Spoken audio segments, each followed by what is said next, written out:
আসসালামু আলাইকুম। Real village cooking চ্যানেলে সবাইকে ওয়েলকাম জানাচ্ছি। আজকে একটা নতুন রেসিপি নিয়ে আপনাদের কাছে হাজির হলাম। আমি আজকে বানাবো পাকা আম দিয়ে একটা মিষ্টি রেসিপি, যেটা আপনারা সহজেই বানিয়ে নিতে পারবেন। এখানে আমি পাকা আম নিয়ে নিয়েছি আর ভালো করে ধুয়ে পরিষ্কার করে নিয়েছি। এই পাকা আমগুলো আমি এবারে মাঝ বরাবর কেটে এইভাবে আমি একটু করে কেটে নিচ্ছি। দিয়ে ওপরের যে আমের পাল্পগুলো বার করে নেব। এইভাবে করে ছুরি দিয়ে আমি বার করে নিচ্ছি। আমি দুটো আম নিয়েছি। আপনারা পরিমাণে বেশি বানালে সেক্ষেত্রে আমের পরিমাণটা একটু বাড়িয়ে নেবেন।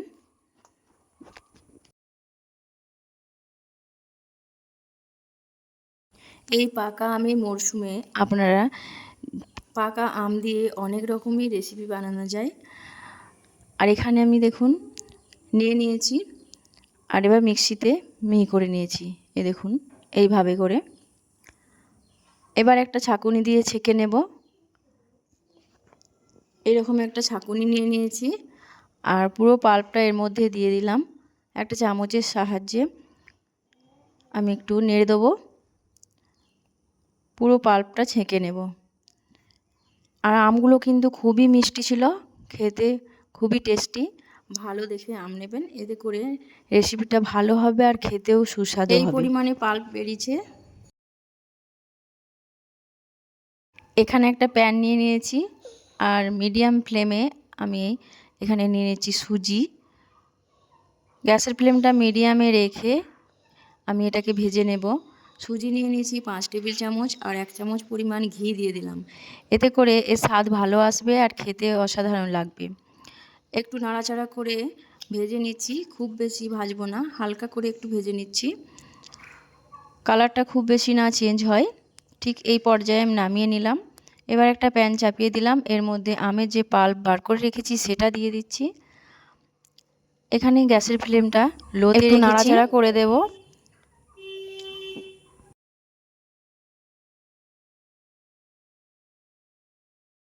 একটু নাড়াচাড়া করে নিলাম। এবার এর মধ্যে অ্যাড করব চিনি। আম যদি পাকা বা মিষ্টি হয়, পাকা আম যদি মিষ্টি হয় সেক্ষেত্রে মিষ্টি থাকলে চিনির পরিমাণটা কম লাগবে। আমি এখানে 2 টেবিল চামচের মতো চিনি দিলাম আর লো ফ্লেমে রেখেছি। আলতোভাবে নাড়াচাড়া করে নেব, এতে করে চিনিটা তাড়াতাড়ি গলে যাবে। এর মধ্যে দিয়ে দিচ্ছি দুধ, 1 বাটি পরিমাণে দুধ দিয়ে দিলাম। দুধ দিয়ে অনবরত নাড়াচাড়া করে নেব। এইভাবে কিছুক্ষণ জাল করে নিতে হবে। গ্যাসের ফ্লেমটা মিডিয়ামে রেখে এইভাবে নাড়াচাড়া করে দিতে হবে। এবার আমি এর মধ্যে অ্যাড করব সুজি। আমি যে সুজিটা ভেজে রেখেছিলাম সুজিটা দিয়ে দিলাম। সুজি দেওয়ার পর অনবরত নাড়াচাড়া করে ভালোভাবে মিশিয়ে নিতে হবে। আর এইভাবে নাড়াচাড়া করতে করতে এক পর্যায়ে দেখবেন এটা ভালোভাবে মাখা হয়ে যাবে।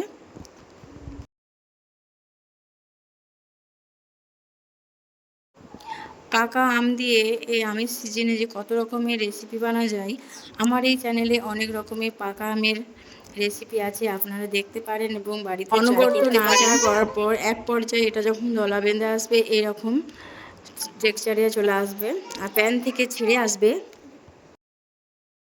এই পর্যায়ে গ্যাসের ফ্লেমটা বন্ধ করে দিলাম। একটু ঠান্ডা করার পর হাতের মধ্যে দেখবেন সামান্য নিয়ে যখন এরকম পাকাবেন দেখবেন এরকম গোল হয়ে যাবে, সহজে হাতে লাগবে না। এটা মিষ্টি বানানোর জন্য প্রায় রেডি হয়ে গেছে। এবার হাত দিয়ে ভালোভাবে মথে নিচ্ছি। হাতের মধ্যে সামান্য ঘি লাগিয়ে নেবেন, তাতে করে হাতে লাগবে না। এবার আমি এখান থেকে অল্প অল্প করে নেব আর হাতের তালুর মধ্যে দিয়ে গোল করে নেব। এইভাবে করে সামান্য ঘি লাগিয়ে নিলে এর স্বাদটাও ভালো আসে আর খেতেও ভালো লাগবে। এইভাবে করে গোল করে নিলাম। এই দেখুন, এবার একটা আঙুলের সাহায্যে একটু মাঝখানটা একটু এইভাবে চাপ দিয়ে দেবো। এখানে একটা ডিজাইন হয়ে গেল এরকম করে। ঠিক একইভাবে আমি আবারও একটা বানিয়ে নেব। এই পাকা আম দিয়ে যে কত রকমের পিঠে বানানো যায়, আবারও একটা বানিয়ে নিলাম। ঠিক একইভাবে সবকটা আমি বানিয়ে নেব। পাকা আমের এই মিষ্টির রেসিপিগুলো খেতে কিন্তু অসাধারণই লাগে। আমি সবকটা এখানে বানিয়ে নিয়েছি একে একে করে। প্রতিটা শেপ একইভাবে দিয়েছি শেপগুলো। পাকা আমের এই মিষ্টিগুলো আপনারা চাইলে অন্যভাবেও মিষ্টিগুলো বানাতে পারেন।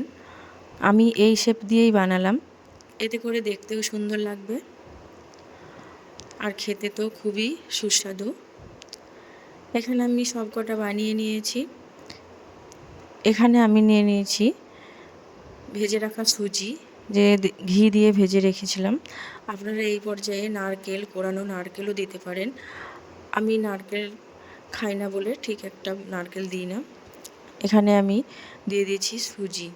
ঘি দিয়ে সুজি ভাজা কিন্তু খেতে খুবই ভালো লাগবে।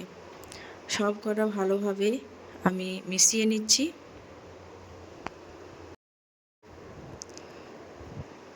এই দেখুন, দেখতে অসাধারণ না? আমি সব কটা একইভাবে বানিয়ে নিচ্ছি। এই দেখুন, সব কটা আমি এখানে রেডি করে নিয়েছি। দেখতে খুব সুন্দর লাগছে। এইভাবে করে কিন্তু আপনারা সহজেই বাড়িতে বানিয়ে নিতে পারবেন। আর এখানে আমি যে আমের সামান্য পাল্প তুলে রেখেছিলাম, ওটা ওপর থেকে দিয়ে দিচ্ছি ডেকোরেশনের জন্য। আপনারা চাইলে এটা স্কিপ করতে পারেন, কিন্তু দিলে এটা ভালোই লাগবে।